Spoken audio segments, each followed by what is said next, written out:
میرے آقا نے فرمایا عبدالحق دہلی جاؤ میری حدیث پڑھاؤ، میں تمہیں دہلی سے مدینہ کی گلیاں دکھاتا رہوں گا۔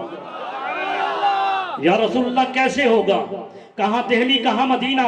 فرمایا جاؤ دہلی میں میری حدیث پڑھاؤ اور روزانہ عصر کے نماز پڑھنے کے بعد دہلی کی گلیوں میں نکل پڑنا، لوگوں کے سامنے دہلی کی گلی ہوگی، تیرے سامنے مدینہ کی گلی ہوگی۔ تیرا ہر عمل تو رائے گاں بیکار ہو سکتا ہے، لیکن تیرے حبیب کی خاطر سجائی کی محفل بھی بیکار نہیں جاتی، اور تیرے حبیب پر پڑھا جانے والا درود السلام بھی بیکار نہیں جاتا۔ ایسا نہیں ہے کہ ہم ادھر حضور کی محبت کے دعوے کریں، اب جب قرآن کی تفسیر یا ترجمہ شروع کر دیں تو لفظ امی پر ہم کہیں کہ وہ ان پڑھ ہے، ہم یہ کہیں کہ وہ ان پڑھ تھے، اور ابھی بھی ان پڑھ ہیں۔ قرآن کے اندر تو قرآن مجید حضور نے لکھایا صحابی کو، اور چونکہ حضور ان پڑھ تھے تو حضور علیہ السلام نہیں انہیں بتا سکے، کیونکہ آپ کو پتہ ہی نہیں تھا، لہٰذا وہ قرآن کی غلطی آج بھی موجود ہے۔ یہ کہا کسی نے نا، قریب کی بات ہے، یہ کسی نے کہا اب معافی مانگتا پھر رہا ہے، اور پھر معافی بھی ایسی جن لوگوں کو لگتا ہے کہ یہ بات غلط ہے تو میں معذرت کر رہا ہوں۔ تو اندھا ہے؟ تو نہیں سمجھتا کہ ان پڑھ؟ اگر حضور ان پڑھ تھے تو رب کائنات نے ان پڑھوں کو، یہ جو سورہ جمعہ ہے، سورہ جمعہ کے اندر اللہ تبارک و تعالی نے جو ارشاد فرمایا کہ اللہ رب العزت نے رسول کو امیین میں بھیجا، ان پڑھوں میں بھیجا، اس لیے کہ یتلو علیہم آیات ہی، تاکہ وہ ان پر اللہ کی کلام کی تلاوت کرے۔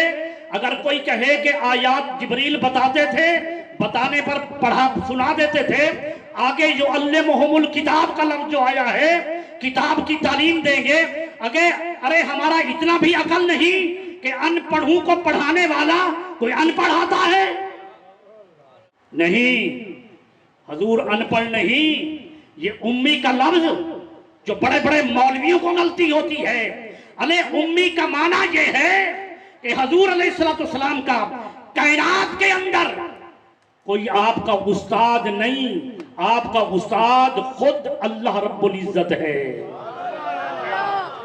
کائنات میں کوئی نہیں۔ اگر آپ کا استاد کائنات میں بھی ہوتا تو وہ کہہ سکتا تھا کہ محمد کی ساری فضیلتیں اپنے مقام پر، لیکن ایک فضیلت محمد سے مجھے بڑھ کر ہے، وہ یہ کہ میں محمد کا استاد ہوں۔ تو رب کائنات نے اس کائنات کے اندر استاد نہیں رکھا، اس وجہ سے جو کچھ پڑھایا، جتنا پڑھایا، ارے بہت کچھ پڑھایا، وہ سب کچھ رب نے خود پڑھایا۔ ہم کسی چیز کو بلند کریں تو اپنی طاقت کے مطابق، اور رب بلند کرے تو اپنی طاقت کے مطابق۔ ارے ہم پر تانا زنی کرنے والوں کہ یہ محمد کی تعظیم و توقیر اور ان کا ذکر اتنا کرتے ہیں کہ اللہ سے بڑھا دیتے ہیں، میں پوچھنا چاہتا ہوں کہ اللہ کی حد تم بتا دو تاکہ ہم محمد کو، جو اللہ نے ان کا ذکر بلند کیا، محمد کی حد ہم مقرر کر لیں۔ اللہ کی حد تم متعین کرو کہ کتنا حد ہے، اللہ کی عظمت کیا ہے، اللہ کی طاقت کیا ہے۔ ارے اللہ کے پیارے حبیب صلی اللہ علیہ وآلہ وسلم نے 40 سال کفار مکہ کے اندر گزارے، 40 سال مشرکین مکہ کے اندر گزارے، 40 سال کے بعد اعلان کیا۔ پہلا اعلان کیا تھا؟ اپنے تمام رفقا کو، رشتہ داروں کو بلایا اور فرمایا، اے لوگو، اگر میں یہ کہوں کہ اس پہاڑی کے پیچھے لشکر ہے جو تم پر حملہ کرنے والا ہے، بتاؤ میری بات کو مانو گے یا نہیں مانو گے؟ تو تمام کے تمام کفار و مشرکین نے بیک زبان ہو کر کہا کہ ہم آپ کی بات کو مانیں گے۔ کیوں؟ اس وجہ سے کہ آپ نے کبھی جھوٹ نہیں بولا، آپ بات کے پکے ہیں، وعدے کے سچے ہیں۔ آقا علیہ السلام کی ذات والا صفات ہمارے دین کا، ہمارے ایمان کا محور و مرکز ہے۔ حضور کی ذات ہمارے دین کا محور و مرکز ہے۔ حضور علیہ السلام تشریف فرما ہوئے کسی مہم سے، اور آرام کرنے کا ارادہ ہوا تو فرمایا علی گود بچھاؤ، ذرا آرام کرنا چاہتا ہوں۔ کتنا مقدس گود ہے وہ جس میں آقا علیہ السلام آرام فرمانا چاہتے ہیں۔ وہ گودیں بڑی مقدر والی ہیں، قسمت والی ہیں۔ وہ اس مقام پر ہو تو حضرت علی، وہ غار ثور ہو تو حضرت ابوبکر صدیق، کتنا قسمت والے لوگ ہیں۔ میرے آقا نے اللہ کی بارگاہ میں ہاتھ اٹھائے اور آپ صلی اللہ علیہ وسلم نے دعا کی، اللہم انا علیًا فی طاعتک و طاعت رسولک، اے اللہ یہ علی تیری اطاعت میں تھا، تیرے رسول کی اطاعت میں تھا، اس کے لیے سورج کو پلٹا دے۔ آپ عاشق رسول ہیں، حضور کے حصے میں ہیں آپ۔ عمر فاروق ایک کسی چمڑے پر کچھ اوراق لکھے ہوئے لائے، میرے آقا نے پوچھا کہ عمر یہ کیا ہے؟ تو عرض کی یا رسول اللہ یہ توریت کے اوراق ہیں۔ فرمایا کہ عمر اگر موسیٰ علیہ السلام زندہ ہوتے تو انہیں بھی میری پیروی کے سوا اور کچھ نظر نہ آتا، یعنی میری ہی پیروی کرتے۔ فرمایا عمر تم میرے حصے میں ہو اور نبیوں میں تمہارے حصے میں ہوں، تو آپ حضور کے حصے میں ہیں، اور یہ ہماری خوش قسمتی ہے کہ اللہ تبارک و تعالی نے اپنا آخر الزمان نبی ہمیں عطا فرمایا ہے۔ میں نے آپ کے سامنے ایک آیت کریمہ کو تلاوت کیا ہے، بلکہ آیت کریمہ کا ایک حصہ ہے، آخری حصہ۔ اللہ رب العزت نے ارشاد فرمایا فَالَّذِينَ آمَنُوا بِهِ، پس وہ جو اس پر ایمان لاتے ہیں،